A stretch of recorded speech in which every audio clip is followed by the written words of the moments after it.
Благодарам, почитуван подпредседателе. Денес продолжуваме со 26-тото изменување и дополнување на Законот за земјоделство и рурален развој по скратена постапка. 26-то продолжение и 26-та измена, затоа што досега ништо не поводивте од тоа што предвидовте.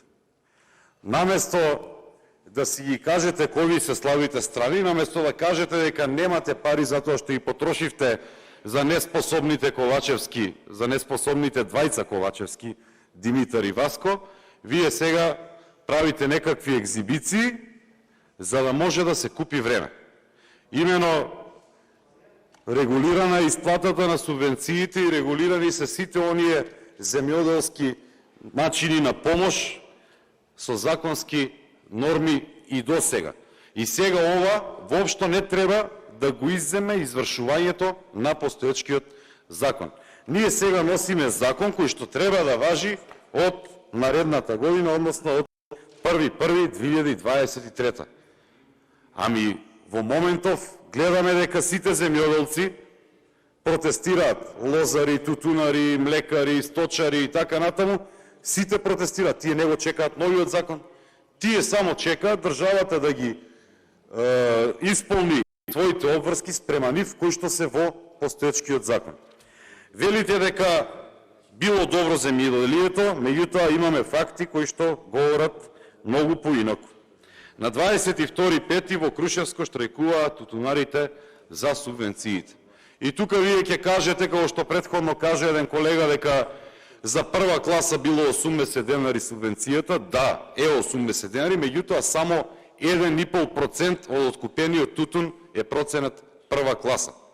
Сите останати количини на тутун кои што се откупени или 98,5% се трета и надолу класа. Така што немој да се фалите многу со тие 80 денари субвенција, затоа што не се откупува според реалното класифицирање, доцнат субвенциите, а ако не беше така, овие луѓе од Крушевско немаше да штрајкуваат на 22.5. Во Чешиново Облешево имаме помалку 1500 хектари насеани со рис. И тие луѓе прекинуваат со работа затоа што немаат излез. Видете, а Источна Македонија со трнда малаш човек нема. Сите избегаа во Италија, сите избегаа во Германија за да работат, оти тука не им се цени трудот. Ете, таква е земјишната политика која што ја водите. Лозарите на 15.5. штрајкуваа во тиквешијата и во павардаријата. Еден колега пред 2 недели се пикаше во каналот таму во Курија, ако не се лажам, да покаже дека нема вода. Иако законска обврска е на 15.4. да почнат каналите со наводнување. Тој пред една недела беше внатре, влезен во каналот и беше сув. И вие ќе кажувате дека земјоделците живееле добро, а плаќаат водарина. Еви, јас лично ќе ви кажам пример. Јас имам лозари што по систем за наводнување, во кој што по цела година нема вода, а си плаќаш. И вие ќе кажувате дека тие луѓе добро живеат. Вие ќе кажувате дека оние пред тиквеш туку така го истураа грозјето. Или го истураа оти нема откупна цена, или оти нема навремено исплаќање на субвенциите. Она што ме загрижува е исто така и во Росоманскиот дел, ете, Макарија, системот 3500 хектари, пумпната станица Марена, сметам дека треба да им дадете одговори зошто тие системи се уште не се ставени во функција, ако луѓето си имаат платено. Она што ме загрижува и што очекував да се регулира со овој закон е користењето на зелената нафта. Зелената нафта, вие велите дека ќе се зголеми од 50 на 100%, меѓутоа болката на тутунарите што не се влезени, ништо нема да ви ја замени. Она што градинарите, вие кажувате дека ќе добивале некаква зелена нафта, ги знаете условите, знаете како е регулирано. Над 5 декари патлиџани, тогаш ќе се добие. Или над 5 декари краставици. Кој може да насади? Некој од вас може да насади, може да ги сработи. Никој не може тоа да го сработи, освен поголемите комбинати или поголемите задруги. Тие ќе користат зелена нафта. Малите нема да користат. И сега велите дека имало исплатено 2,2 милиони евра за зелена нафта, или тоа, ако го поделиме во просек, се 44 евра по субјект.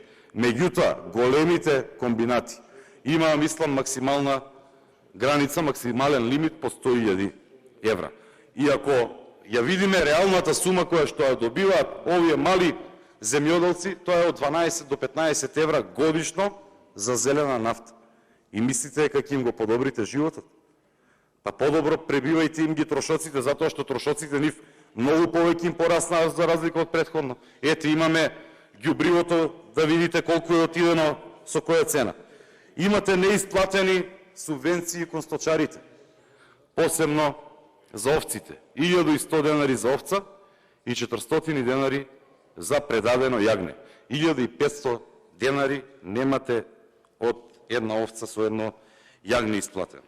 Колку добро се работи земјоделие во Република Македонија, исто така покажува податокот да во 2014 година 127.438 луѓе се занимавале со земјоделие, во 2020-та 95.545, или намалување за цели 32.000 граѓани кои што работеле земјоделие, сега не работат.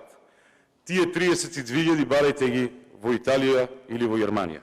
Понатаму, кажувате дека стоката била како што треба, дека субвенциите ви кажат дека за овците нема. Еве за говедата да земем. 84.000 има помалку. Последните од 2014 до 2022 за 8 години имаме 84.000 помалку говеда во Република Македонија. Имаме зголемување на зависноста од увоз на храна и прехранбени производи. Во 2016 година сме увеле земјоделски производи и храна во висина од 554 милиони евра, 2021 745 милиони евра, и со оглед на инфлацијата и со оглед на немањето земјишна политика очекуваме оваа бројка да биде уште поголема, а со да се зголемува сиромаштијата кај македонскиот народ. За жал, сите овие реформи кои што декларативно ги правите воопшто нема никаков ефект, дури напротив, еве и криете некои работи кои што не сакате да ги слушнете. На 8.2.2022 година во Службен вестник е испадната одлука за намалување на субвенциите. Како вие сметате дека една зависна земја од увоз на храна може да се подобри со овакви мерки?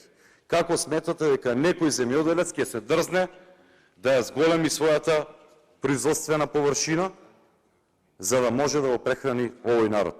Навистина имаме дефицит на пченица, имаме дефицит на масло за јадење, имаме дефицит на останати градинарски култури, и наместо ние да овозможиме подобри услови на овие граѓани, ние ги ставаме на маргините на општеството. Имаме намалување за цели 30% кај јаболкарите. За жал, тие се погодени повторно од невреме.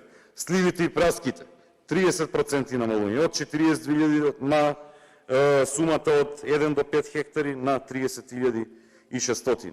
Оревот и питомот костен, круша, цреша, вишна, кајсија, малина, капина, боровинка, јагода и така натаму. Сега да не испадне се негативно, само една работа ќе пофалам, а тоа е инвестициите во комерцијалните возила за директна продажба на земјоделски производи и толку. После 26 измени, една позитивна работа ви текна да направите и ние ја поддржуваме таа и ништо повеќе од ова. Јас, колеги, сметам дека без разлика колку ќе трае оваа дискусија и колку ќе биде ефективна оваа измена, треба што е можно побрзо да ги послушате земјоделците во Република Македонија и заедно да ги донесеме наредните измени или пак да направиме еден целосно нов закон, затоа што ова постојано менување и постојана администрација не е одржлива. Дотогаш се надевам дека транспарентно и навремено ќе бидат исплаќани субвенциите и сите оние работи за кои што земјоделците си плаќаат нормално, како што наведов, тука е и каналите, и водата во нив, и одржувањето на каналите и така. Благодарам. Реплика пратеничката Лидија Тасевска, повелете. Благодарам, почитуван подпредседателе на Собранието. Почитувани